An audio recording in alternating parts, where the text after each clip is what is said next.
Presiden Venezuela Nicolas Maduro dan istrinya, Cilia Flores, menjalani sidang perdana di Pengadilan Federal New York, Amerika Serikat pada Senin, 5 Januari 2026 sore waktu setempat. Maduro dan Flores menyatakan tidak bersalah atas seluruh dakwaan yang diarahkan kepada mereka. Sidang perdana tersebut dipimpin oleh Hakim Distrik AS Alvin K. Hellerstein dan berlangsung sangat singkat sekitar 30 menit.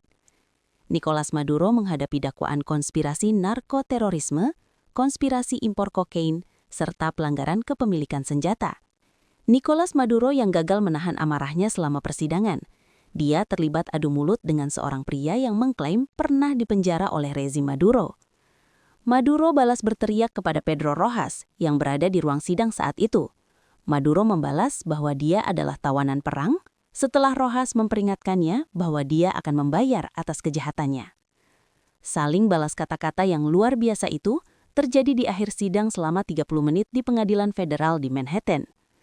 Hakim kemudian menyuruh Maduro untuk berhenti berbicara di tengah-tengah pidatonya tentang bagaimana dia telah dicurik oleh pasukan AS.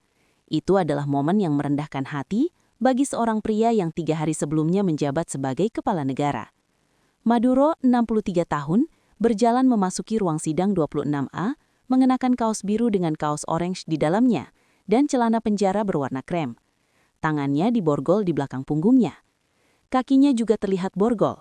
Borgol itu dilepaskan saat dia berjalan masuk ke pengadilan melalui pintu samping. Istrinya, Cilia Flores, 69 tahun, mengenakan pakaian serupa dan juga diborgol, duduk di bangku yang sama dengan ekspresi kesakitan di wajahnya. Di belakang keduanya di ruang sidang yang penuh sesak, duduk 2 petugas US Marshal. Saat berjalan masuk melalui pintu samping, Maduro mengangguk kepada beberapa orang di antara hadirin dan berkata dalam bahasa Inggris, "Selamat Tahun Baru." Seorang pria di galeri publik memberikan acungan jempol kepada presiden yang digulingkan itu. Maduro dan Flores mengenakan headphone dan mendengarkan jalannya sidang melalui penerjemah. Saat sidang berlanjut, Maduro mencatat di selembar kertas kuning di depannya dan tampak tanpa ekspresi. Dia berdiri dan meletakkan jarinya di atas meja di sebelahnya saat Hakim Alvin Hellerstein membacakan ringkasan dakwaan terhadapnya yang merinci 4 tuduhan perdagangan narkoba dan tuduhan lainnya. Ketika diminta untuk memperkenalkan diri, Maduro berdiri dan mengatakan kepada pengadilan melalui penerjemah, "Saya Nicolas Maduro Moros, saya Presiden Republik Venezuela, saya di sini diculik sejak Sabtu 3 Januari. Saya ditangkap di rumah saya di Caracas, Venezuela." Hakim Hellerstein memotong pembicaraan Maduro dan berkata, "Ada waktu dan tempat yang tepat untuk membahas semua itu. Saya hanya perlu tahu apakah Anda Nicolas Maduro Moros." "Saya Nicolas Maduro Moros," ujar Maduro dikutip dari Daily Mail. Maduro dan istrinya sama-sama menyatakan tidak bersalah. Saat menyampaikan pembelaannya, Maduro berkata, "Saya tidak bersalah. Saya tidak berdosa. Saya orang baik. Saya masih Presiden Venezuela." Flores memperkenalkan dirinya sebagai ibu negara Venezuela dan mengatakan bahwa dia sama sekali tidak bersalah. Pengadilan menetapkan tanggal sidang berikutnya pada 17 Maret dan tidak ada permohonan jaminan yang diajukan. Saat duduk di ruang sidang, tampak wajah ibu negara Flores memar.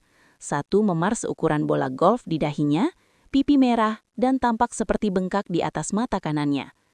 Pengacaranya, Mark Donnelly, meminta agar ia menjalani ronsen karena mengalami cedera signifikan selama penangkapannya. Ada patah tulang atau cedera parah pada tulang rusuknya, kata Donnelly. Hakim Hellerstein meminta jaksa penuntut dan pengacara pembela untuk bekerja sama dalam memastikan pasangan tersebut mendapatkan perawatan.